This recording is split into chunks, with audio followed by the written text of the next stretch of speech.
Carnivore. I'm glad you guys could make it. It's good to see you guys again. If this is your first time here, we'd like to welcome you, and just hit that like button for us. Push the video out. It really does help us out. I'm extremely excited to have Dr. Philip Ovadia here to speak with tonight. I've been looking forward to this. And I know you guys are as well. I've heard from a bunch of you that, have followed his work. So, but thank you for being here, Dr. Ovadia. And if you don't mind, would you please just open us up with, explaining who you are for someone who might not know, but thank you for being here. Yeah, sure thing. Great to be here with you, Sean. And we've been, kind of connected for a little bit now, and we're trying to work out the logistics of getting this done. So for those that don't know my background, I am a heart surgeon. I've been a cardiac surgeon now for 20 years and, done over 3,000 heart surgeries. But during that time, for most of that time, I was a very unhealthy heart surgeon. And I had reached a point going back about 8 or so years ago now that I was morbidly obese. I was pre-diabetic, and I recognized that I was going to end up on my own operating table, so to speak.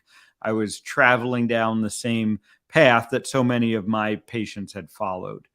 And I was at a loss. Like them, I didn't really know how to change my course. I was following the advice that I had learned to give. Things like eat less and move more, and, eat a low-fat diet, watch your cholesterol, all of these things that, I thought were the keys to being healthy, but it wasn't helping me and it wasn't helping my patients.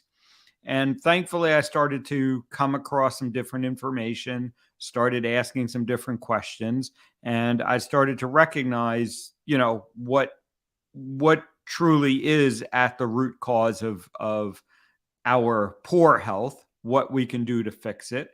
And, like so many in this community, I changed my diet. I started eating, whole real foods and, eliminating sugar and processed food and carbohydrates, and saw great improvements in my own health. And then I, really started thinking about why I didn't hear this stuff, in medical school and from my colleagues, why this isn't what we teach people, what really is at the root cause of, for me, it's heart disease, the disease that I'm so focused on. But actually, it turns out most of the chronic disease has the same root cause, and what we can do to really help people to improve their health and reverse and prevent these problems, rather than waiting for them to get at the stage of, needing me as a heart surgeon. And that led me to write my book, about a year and a half ago now, Stay Off My Operating Table. It's been, bestseller, award winning, all that good stuff. But more importantly, it's gotten to a lot of people to help them to take charge of their health and improve their health.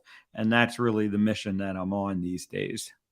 Absolutely. Thank you. Yeah. And I have so much respect for people like you, for people like Dr. Berry, for people like Dr. Chafee, and, all these doctors who are coming, some of you guys are still practicing in this world. I can't imagine the opposition, that you guys are facing, going into, the same setting, but you're putting that into practice. You're practice what you're preaching. And there's a big difference between saying, hey, do this, and hey, I'm putting this into practice. I'll be an example, but when you know it to be true, you can't unknow that, right? So in your book, you laid out 7 principles that were really good. And, I focused a lot on the first one, the mindset. I feel like if you can change the mind, the body will follow. How did you come up with those 7 principles? Obviously applying them to yourself, but was there, how did you develop those? Yeah. So again, it was largely based on, my own journey, and the journey that, by the time I had written the book, I had, taken many people through. Like you said, the reason I put that principle first, many people are surprised because, you think about, looking at the book and, everything I talk about, and you would think that the first principle that I would talk about is, what food to eat. But that actually ended up being principle number 2. Principle number 1 was the mindset principle, like you said, because it is, if you don't get that right, you can know what food is good to eat, is beneficial to you, and what foods are harmful to you. But if you don't understand why you're doing that, if you don't have the mindset as to why you want to optimize your health, it's going to be very difficult to maintain that.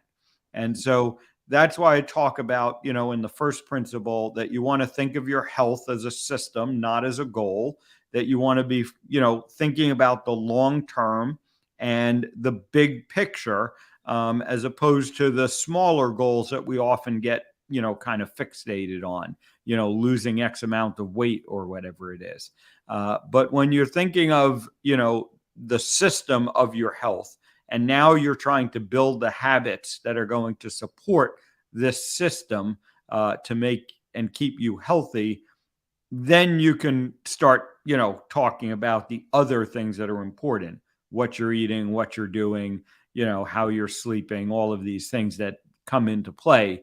But you got to know the why, and you got to have the big picture in mind before any of that other stuff is going to be truly beneficial. Absolutely. And I love it, man. I love it because, even with myself, I talk about, I lost 262 pounds so far since last April, reverse type 2 diabetes, non-alcoholic fatty liver disease.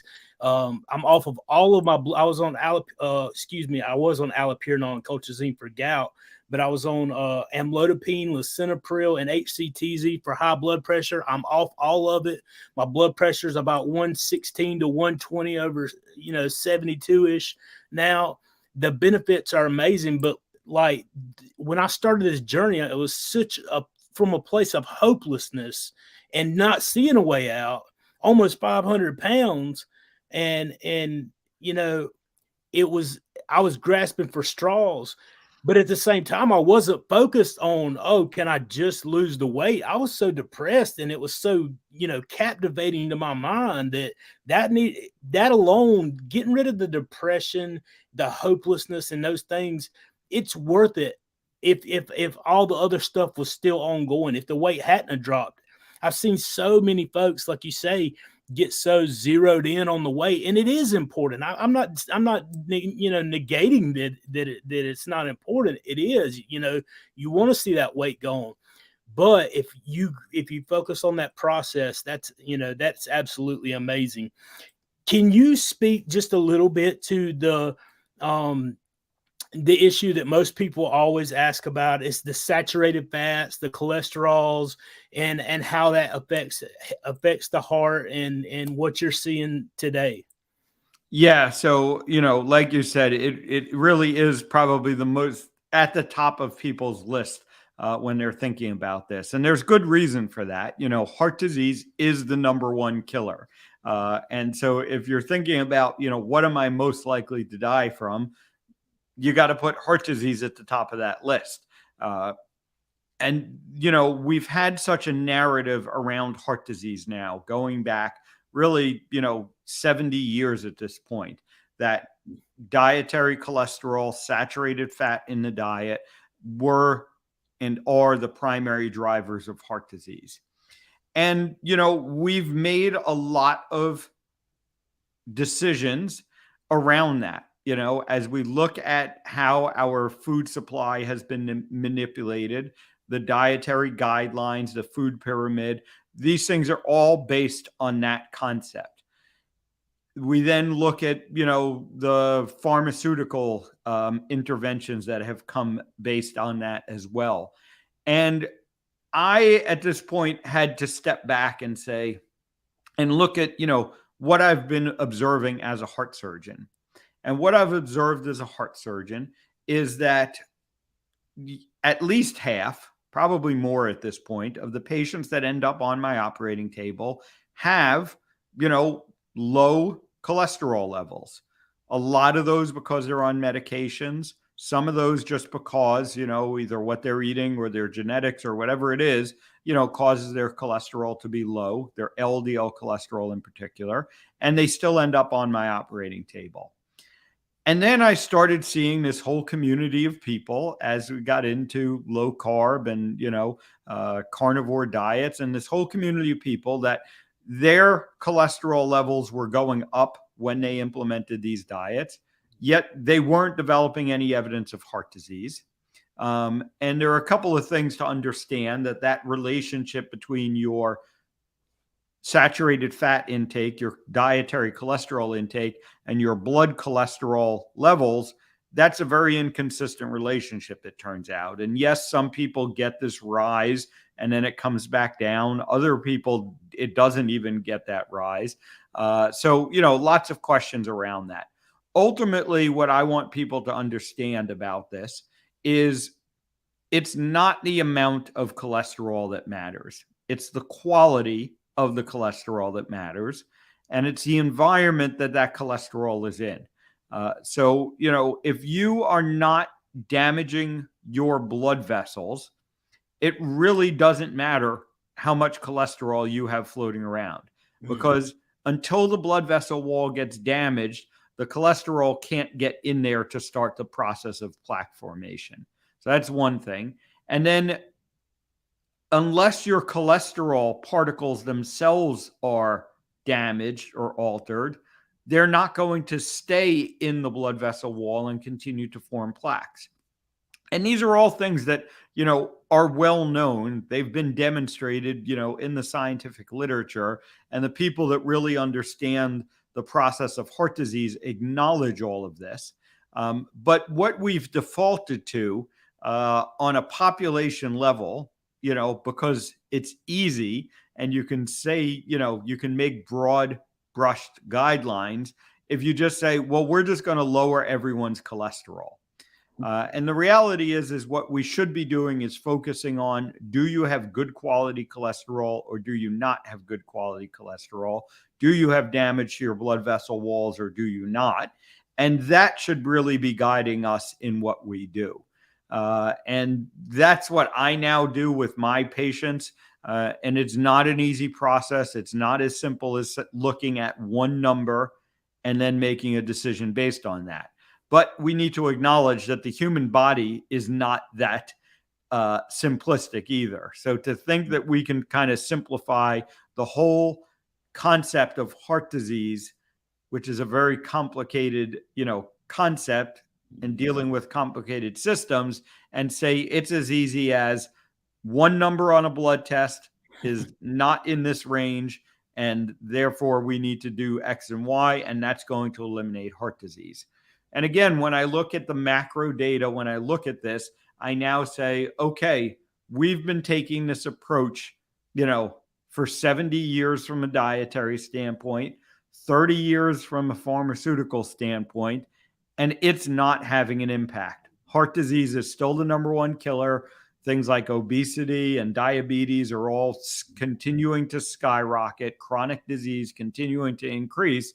So that's when I step back and say, something's not right here. We need to start looking at different ways of doing things. And that's what I've been doing now with my patients with pretty good success.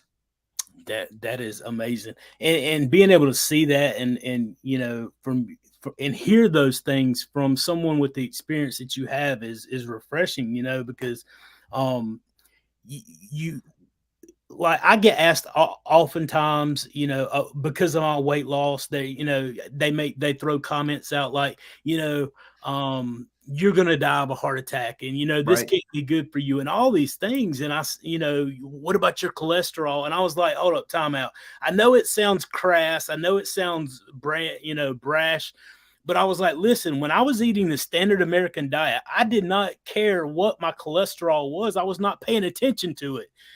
Now that it's the only marker that I have that's not within normal range per se, but yet my diabetes, my A1C went from almost 7 down to 5.2. My my alt, my everything, my triglycerides even cut in half, but my Yep. cholesterol went up by itself. So, all those markers were correcting themselves.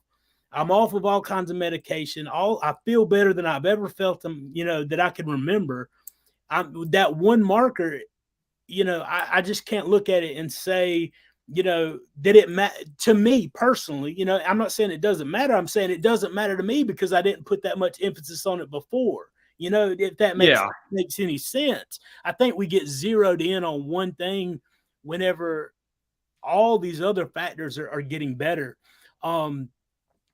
With regards to the way that cholesterol and statins and those things have been presented on society as a whole, and being in the healthcare industry, we've talked about, where do you see healthcare going in the short term, say 5 years from now, in regards to the way that they look at heart disease and statins and stuff such as that?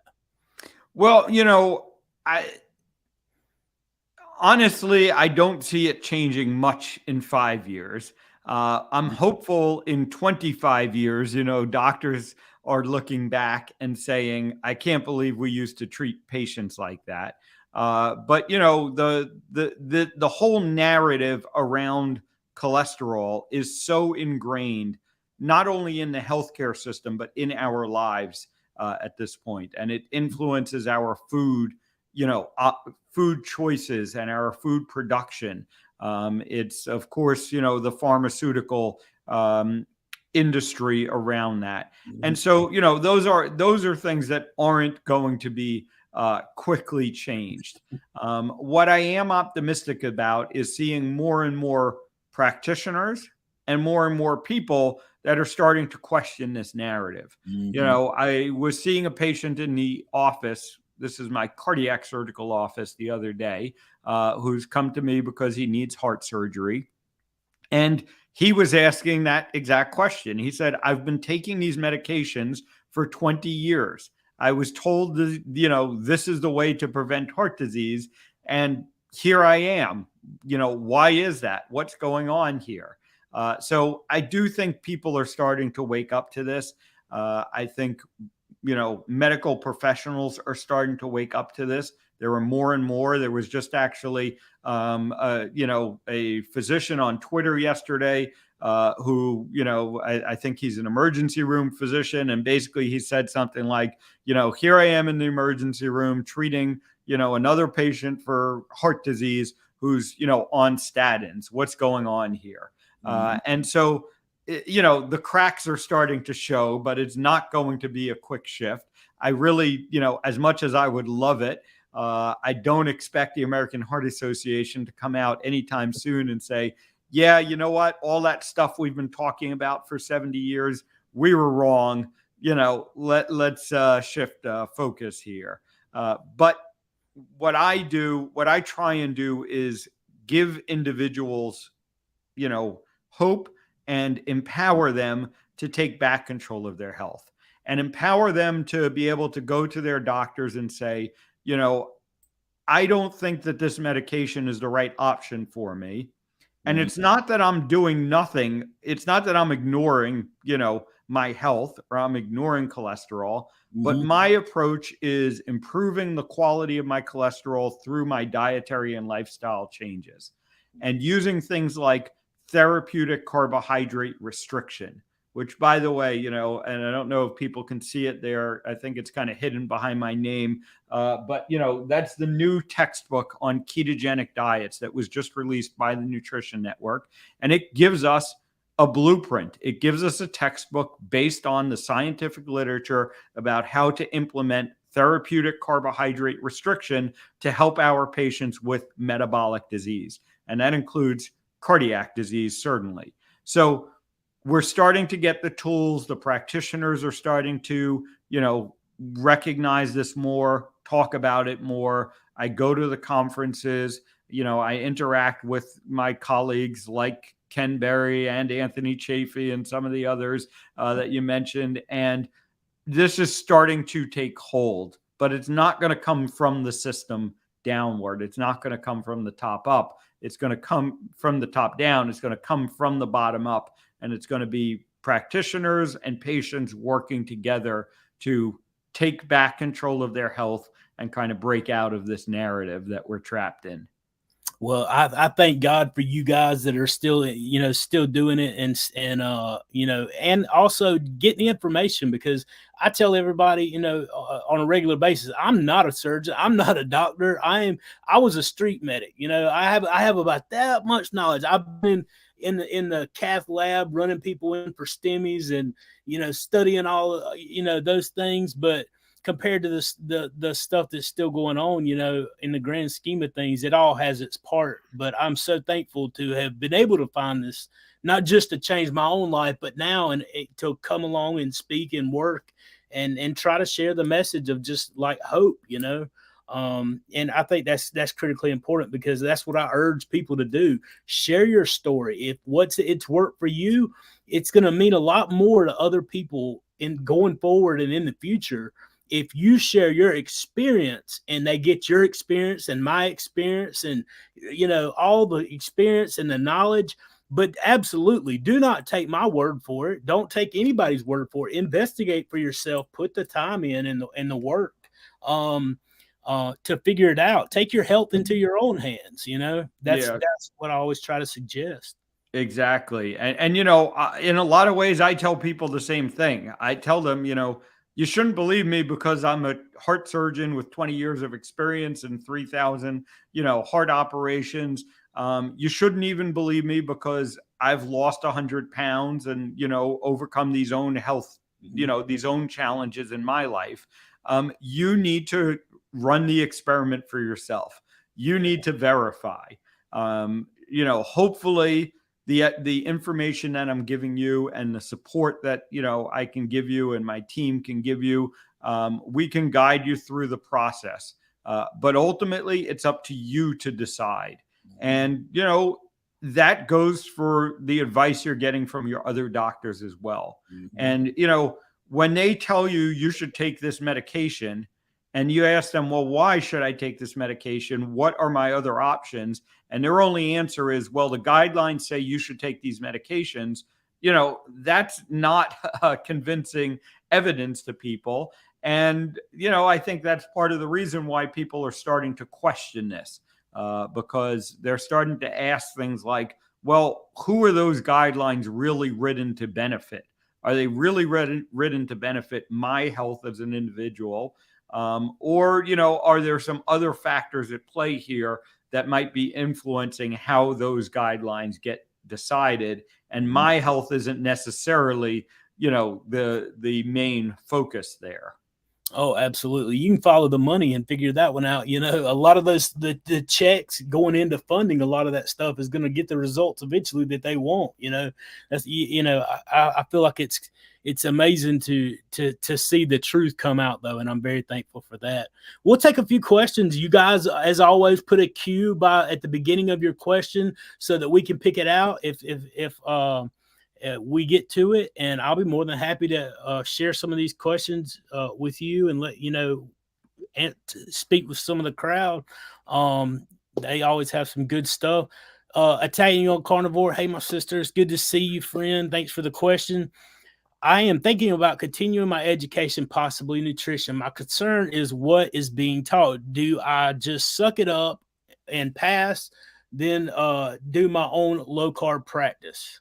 Yeah, so this is a challenge, certainly. And, I've spoken with many dietitians, people like Amy Berger who, talk about, on some level, you do need to pass the test ultimately and, get that certification and then get the freedom to be able to do, the things that are beneficial.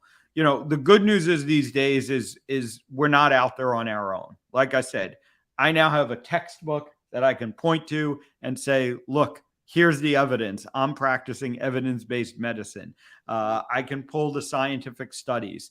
And I don't think that you need to be shy about kind of challenging some of these concepts. And, if, for instance, one of your teachers says something like, well, everyone knows that carbohydrates are essential to life, you can raise your hand and say, well, that's pretty funny. I know thousands of people who haven't eaten carbohydrates in years to decades, and they seem to be doing just fine. What evidence do you have that carbohydrates are essential to life? And obviously you need to be careful about that, because if you're going into something that you need the degree, you need the certification, then yeah, you gotta know this is the answer that I need to give on the test. But once I'm out, I'll hopefully be able to have the latitude to practice in a certain way, in the way that I know. And, I consider myself a much better doctor these days because I was willing to make those changes. I wasn't so close-minded to say, well, no, this is absolutely how it has to be, and any other information is I'm not even going to pay attention to that, because the reality is that's not how science works. That's not how medicine works. Our understanding of these things is constantly changing. And a lot of this is cyclical. It's so interesting to me when you go into the scientific literature from before 1950, and you see all of the discussions about sugar being the main cause of heart disease, the talk about insulin resistance, and these concepts that continued really throughout the 1970s and 1980s as the as the root cause of heart disease. And it's interesting to me that, as I went through medical school in the 1990s, all I ever heard was cholesterol was the cause of heart disease. And, based on that information, you would think it was an absolutely proven fact, should not be questioned. But now, I go and I pull, like I said, the scientific literature from a few years earlier, and it was a very open question. And so it's not that we're like inventing new concepts here. A lot of this is just rediscovering the old science, things that were known in the past and now have gotten buried and changed. And now, when you want to go back to that older stuff that, seems to be pretty scientifically solid, and people say, well, where you need the experiment to prove this, to disprove this theory that was never proven in the first place. And that's where kind of the problem we find ourselves in these days. And I love, like, I listen to you and Dr. Chafee. Dr. Chafee's been on the show on Friday nights the last couple of weeks, and bringing that knowledge. But the first time I did an interview with him, he brought up a lot of information about cancer and, sugar feeding cancer and stuff that, I had never really heard a whole lot about, Right. But it's, been written down literature for 100 years, and then Exactly. also, you were talking in one of the interviews I watched about you about Ansel Keys and the data that he presented and those things. And so I continue to be amazed that the truth of a lot of issues got buried for so long. And, we have to get back to what was prior known, and not get so dogmatic, because at the end of the day, even if I'm not opposed to people who don't eat the way that I eat, I'm more than happy to get along with whoever and have an open discussion. If I saw another way of eating benefiting people and them seeing the experience that I'm seeing on the proper human diet, more power to you. You can eat however you feel like is right for you to eat. However, I know how I feel and what I've seen on this way of eating. So that's what I share with other people. I've seen it, I've experienced it, and, I got the receipts, so to speak. So I feel like there's a lot to be said about that, those things. Cindy asked, what is the main cause for extremely high CAC?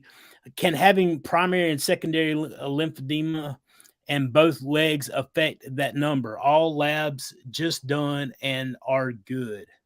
Yeah, so great question, Cindy. So, just to give a little background for people that may not be familiar, CAC, coronary artery calcium score. This is a scan that I recommend, widely. The It's a simple to do CAT scan. Literally takes about 5 minutes. You just lay down on the table. They don't have to put an IV in you. And it's going to show whether or not you have calcification in the arteries of your heart. We know that the more calcification you have in your arteries, the higher your risk of heart disease is. And one thing that, I contrast this to people is when we're talking about things like blood work and we're trying to guess at, your risk of disease and make predictions. Why not go and look directly at, do we have the disease that we're worried about? And so the coronary artery calcium scan is a great screening test that I recommend to just about everyone. Ask your doctors about it. You do need a doctor's prescription to get the test done here in the US. But if your doctor hasn't mentioned it to it, and if your doctor is talking about things like your cholesterol and putting you on statins, it's actually in the guidelines with certain parameters to get this testing done. But you should be asking your doctor about that test. And unfortunately, lots of doctors aren't familiar with the test. So I'll just put that out there. So ultimately, what is causing high coronary artery calcium scores? It's damage to your blood vessels, like we talked about earlier, which is usually going to be coming from, things like insulin resistance, high blood sugar, inflammation, other things like smoking, that are directly damaging to the blood vessels certainly contribute to this. If I see someone with, lymphedema, for instance, that's an inflammatory condition. It tells me that there's inflammation in that person's body, and that is going to be a contributor to heart disease. It wouldn't necessarily be that the lymphedema itself is directly causing the heart disease, but there's probably a shared root cause and shared, underlying causes there that are causing trouble in both the legs and the heart. And, again, we see this over and over again. So you want to know about your metabolic health. You want to know about your insulin resistance. Now, then she said, all labs just done and you're good. A lot of questions there, what labs were done and what does good mean? But assuming that you've had a pretty comprehensive metabolic evaluation and, things look good right now, and then you get that scan and you have a high scan, then what you need to start assessing and start thinking about is, okay, is that old damage or is that ongoing damage? And here's where the utility of repeating something like a coronary artery calcium scan, maybe in a year, maybe in 2 years, maybe in 5 years, it kind of depends on your situation. But you want to get that repeat scan to know, now that I'm metabolically healthy, is it continuing to get worse? The vast majority of the time, the answer is going to be no. When you fix your metabolic health and you fix your insulin resistance, it's not going to continue to get worse. But sometimes it does. And that's when you have to keep probing, like, what is driving this?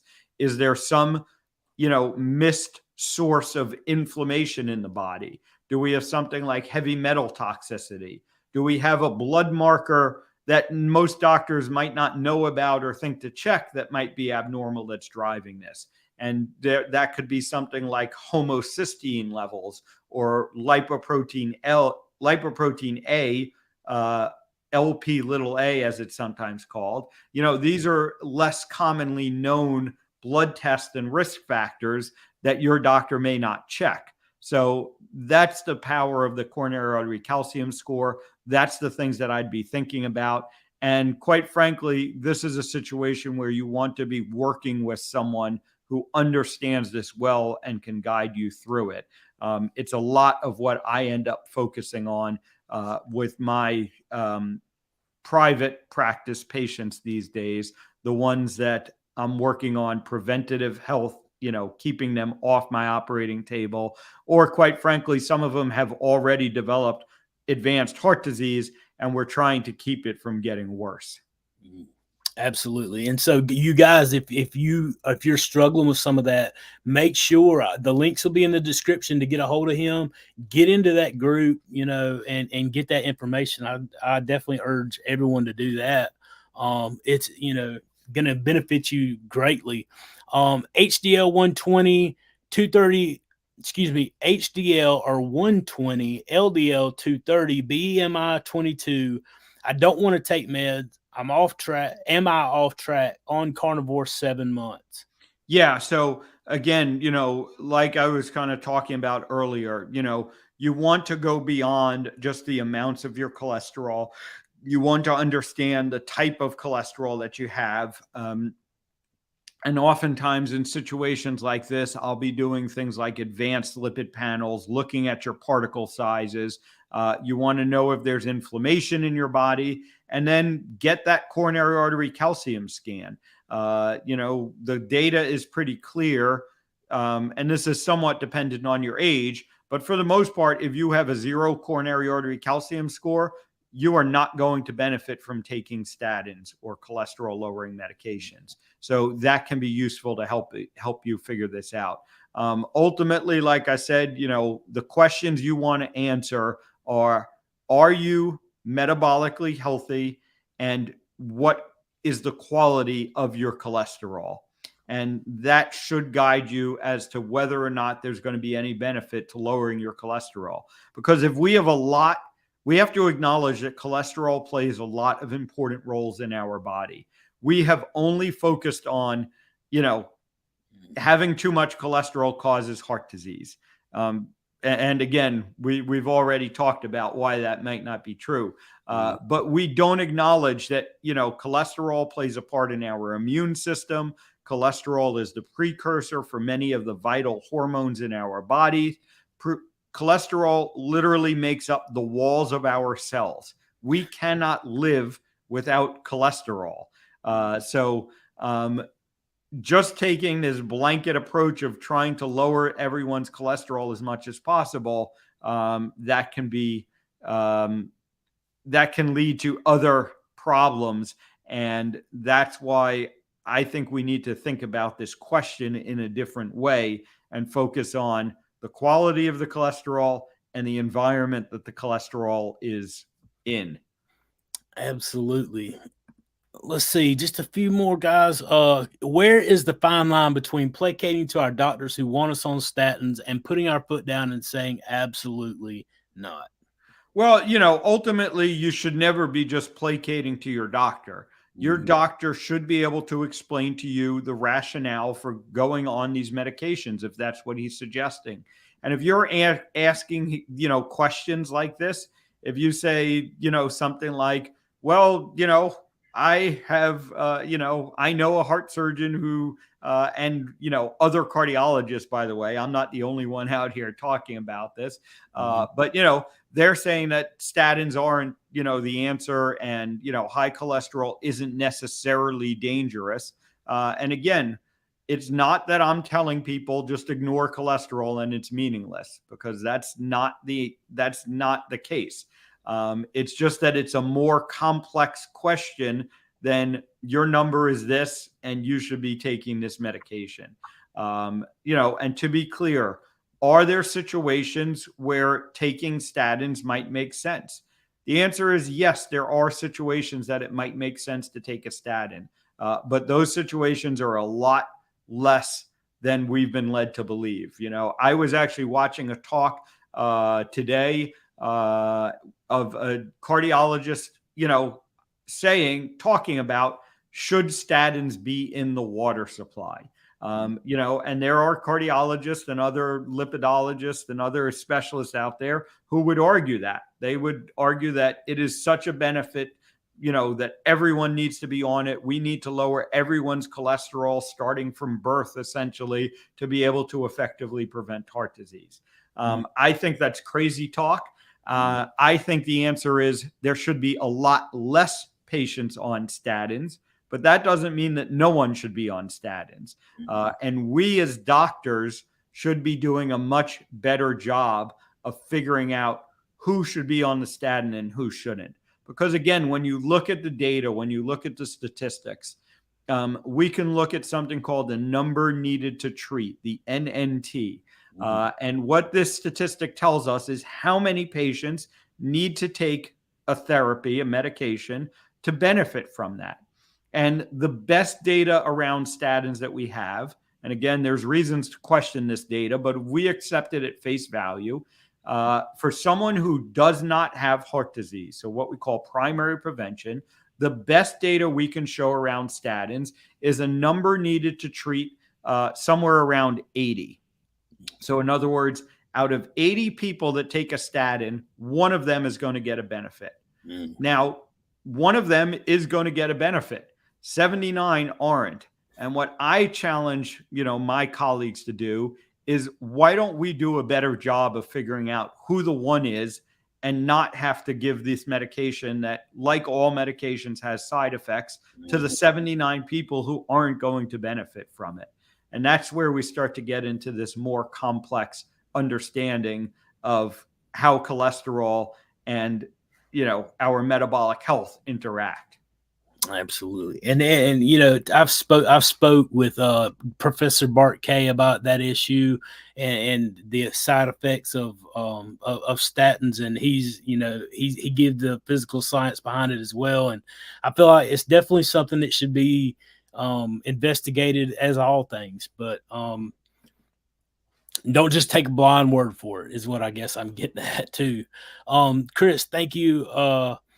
Thank you, doctor. I had an ablation in May. Do you think with carnivore diet and also working out with weights will get me in shape? Thanks for the super chat, Chris. Yeah, great question, Chris. So, an ablation, for people who are not familiar, is a procedure where they usually go up into the heart with a catheter, and they're either going to freeze or burn certain areas of the heart. It's primarily to deal with electrical abnormalities in the heart. And this brings up an important topic, which is that, heart disease is actually fairly broad.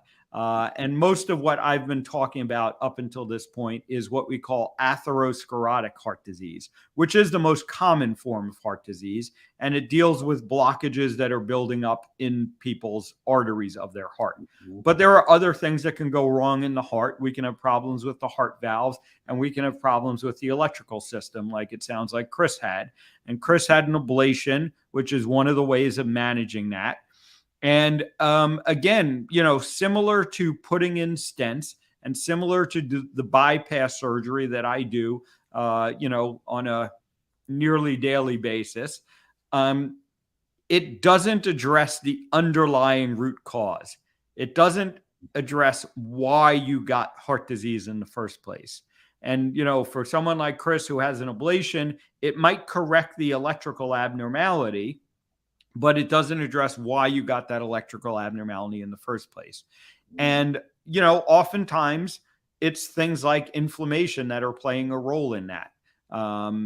So I would tell you that, carnivore, working out with weights, these are things that are going to be good for your heart in any situation. Even the patients who have been on my operating table and, I've done the heart surgery on them, I still recommend, I make essentially the same recommendations that I make in the book about keeping people off the operating table, because these are things that are good for your health in general and good for your heart in general. So I would have no reservations, in recommending it to someone who has had an ablation procedure, for instance. And yes, I do believe it can help with the healing from that and with preventing future problems that may occur, even though the ablation may have taken care of, the issue at hand. Mm-hmm. You bring up a great point. If you don't fix the root cause of it, like my dad, for example, has had multiple ablations over the years, for AFib or to fix issues, misfiring. But at the same time, I begged him. I said, "Dad, just try this. Can you maybe speak a little to how much more effective the heart will operate under, like using ketones versus other ways of getting, burning energy or using energy, I should say?" Yeah. Another great question. So, as many people in the community are probably familiar with, the body has two primary energy sources that can draw upon.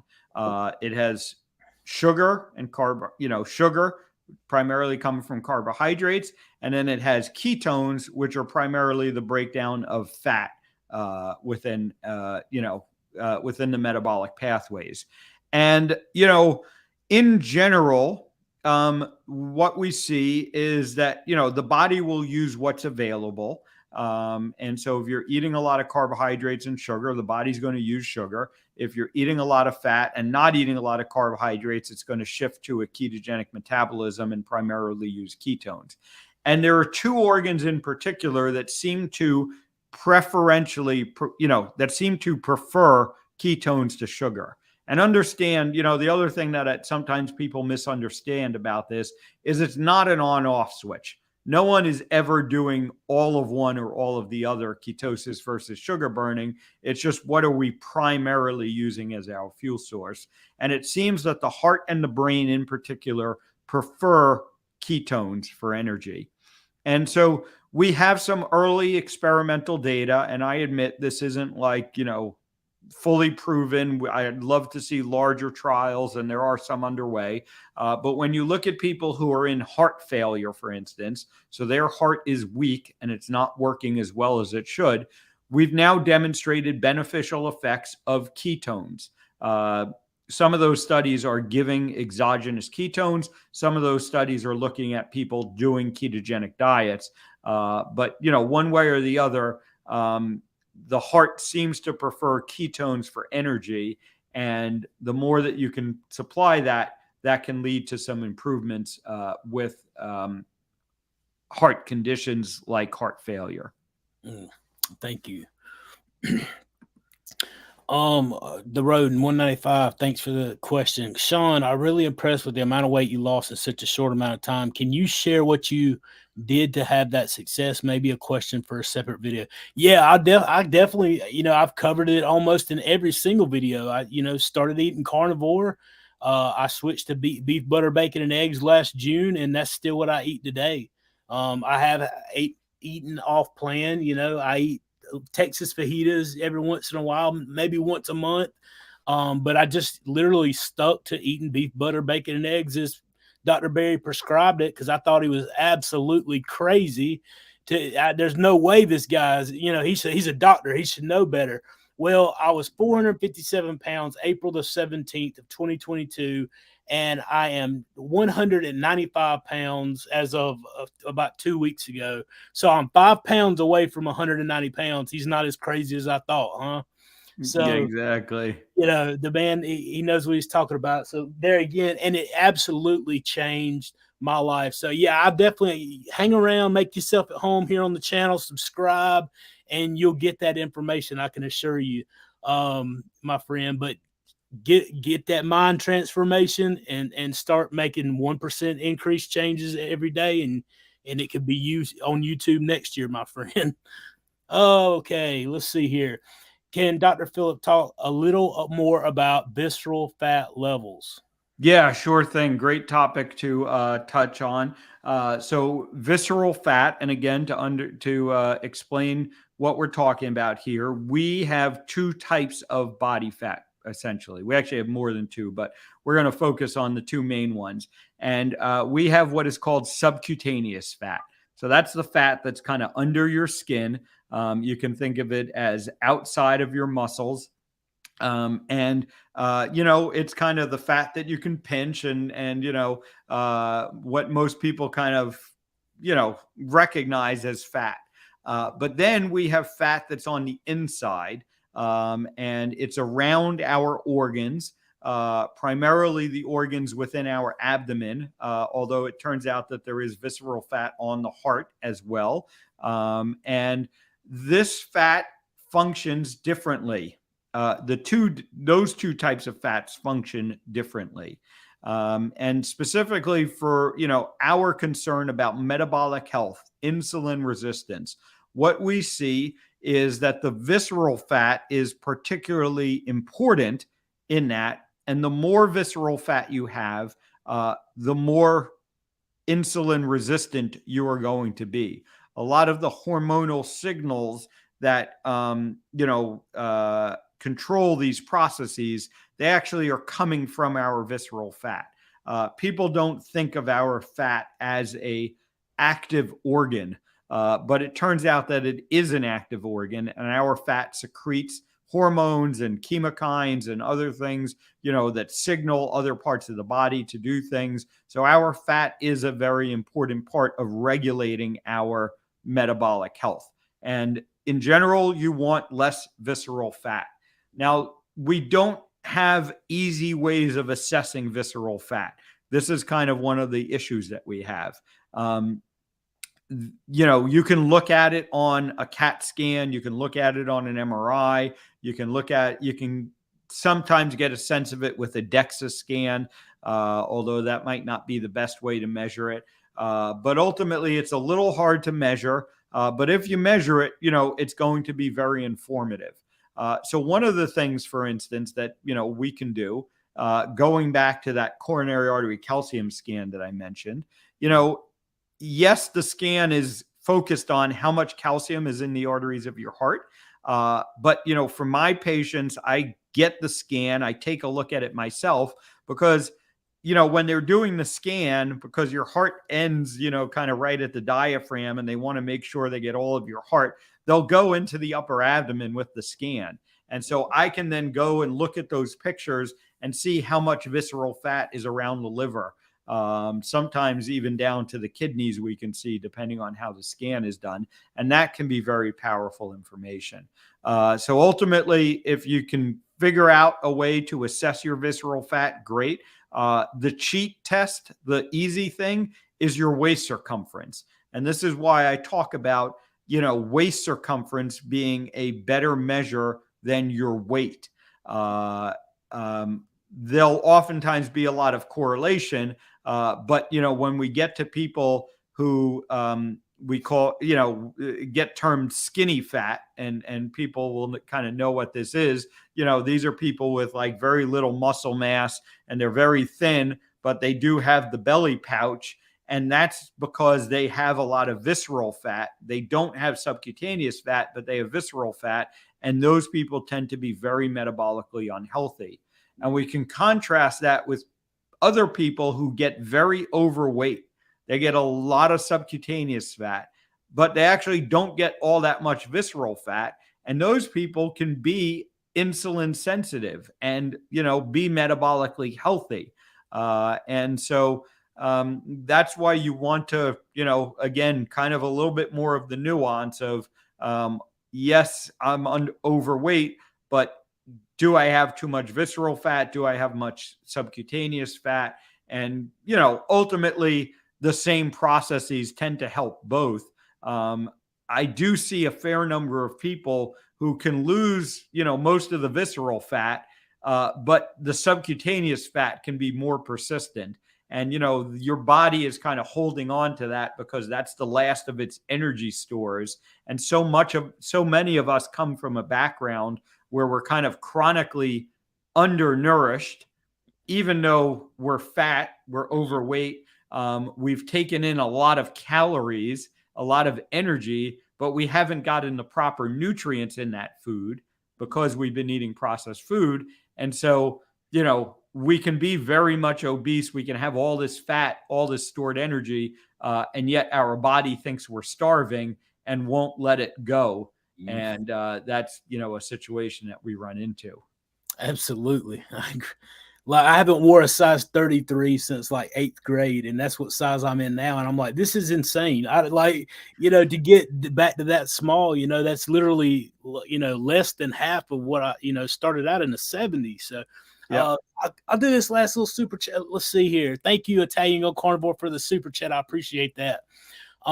Would love to know what a day of eating looks like for Dr. Ovadia. And for me, Sean, thank you for all you do, and may the Lord bless you. Thank you, Lord bless you as well, my friend. Yeah, and I think this is a good way to wrap it up. And I always tell people that just because I eat this way doesn't mean it's the right diet for you. You got to work with, your practitioners and figure out. But I've been carnivorous now, I guess, for 4+ years. Before that, I had done, kind of low carb keto for a couple of years. And for me, my days are pretty simple. I'm very busy, so I like to keep it simple. I typically, just some coffee in the morning that's going to have some salt in it. Occasionally, I'll put some a good whey or beef protein powder, and maybe some coconut oil if I don't think I'm going to really eat all day, and I want a little bit of energy to get me through. But usually it's just black coffee, and then mid-afternoon is typically when I first eat. And then I'm usually going to have a second meal around early evening. A lot of days I end up just eating one meal. And, between the 1 or 2 meals, I'm typically going to get about, 1 pound to 2 pounds of meat in. And that's going to be primarily red meat, steaks, ground beef, something else like that. I do eat a fair amount of seafood that I'll incorporate. And I'll usually throw a few eggs in there as well. And that's what it looks like for me. The vast majority of my days, pretty simple. And that gets me what I need. That's awesome. And so for me, it's simple too. I for the last 9 or 10 months, I've about had the exact same thing every single day, unless I ate something that was off plan because I ran out. I get up, I try not to eat when I first wake up because of the dawn effect. I don't want to raise my sugar anymore, and to my understanding. So I usually try to wait about 2 hours after I get up before I have my first meal. I will have a little coffee, black, straight. Then I'll have about 4 whole eggs, 8 halves. Take the yolks; they were pre-made, as I've described before. Mix them with butter, so I'll have eggs and butter, usually about 10 o'clock, with salt on the top of it. And then about 2 o'clock, I have a ribeye with butter on top, about 3 tablespoons of butter, salt. Every once in a while, I'll put a little bit of minced garlic on the top. But that's what a typical day for me. As I'm getting smaller, I'm noticing that I'm getting more hungry. And I don't know if it's because of, just getting smaller and my appetite going up and my fuel source getting less, or what that entails, or if it's just that my wife started eating carnivore about 3 months ago and she's cooking meat 3 times a day now. And I'm smelling that meat that's making me hungry. So either way, that's what a typical day for me looks like. And, I'm just excited, for the changes that I've seen. And I feel so good that I don't really honestly see it changing. A ribeye, eggs, and some butter, maybe a little bacon on the weekends or something. I'd never thought in a million years that I would be able to eat the same things without, changing it up in the variety and all those things. But that's where we find ourselves, and I'm thriving. I feel great. I'm up, my body's performing better than I could have, thought about it. So I appreciate the super chat, and I look forward. Thank you, Dr. Ovadia. It's been an honor and a pleasure to have you on to share with us.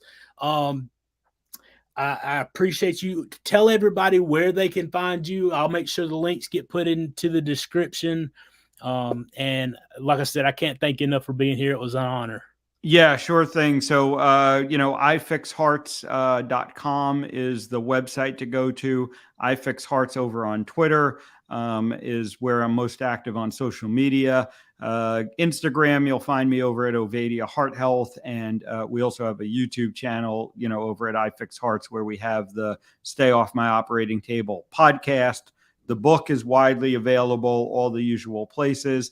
And if you're interested in working with me and my team, come over to ifixhearts.com and set up a call with my team. We have private medical practice that I work with patients one-on-one. And then we have group coaching programs. We have courses. We have lots of different ways that we try and help people through this process. Absolutely. Well, you guys check him out. Go get the book if you haven't got it. You're going to be blessed by it. Share this video with your friends, someone you think that it's going to benefit, someone that's going to help. Go watch the videos. You're going to be blessed. And like I said, I can't thank you enough. I appreciate it. Thank you for your service and your time, and for just being honest, because you really do make a difference in people's life. It made a difference in my life. And so I'm very appreciative. And I know there are those who are going to see this video from now until the time YouTube falls off that are going to be blessed by it. So I wish you the best to come, and God bless you, my friend. And we will see you guys next time on Intentional Carnivore. You guys, love you guys. Take care. Like and share it. We'll see you later. Have a good evening.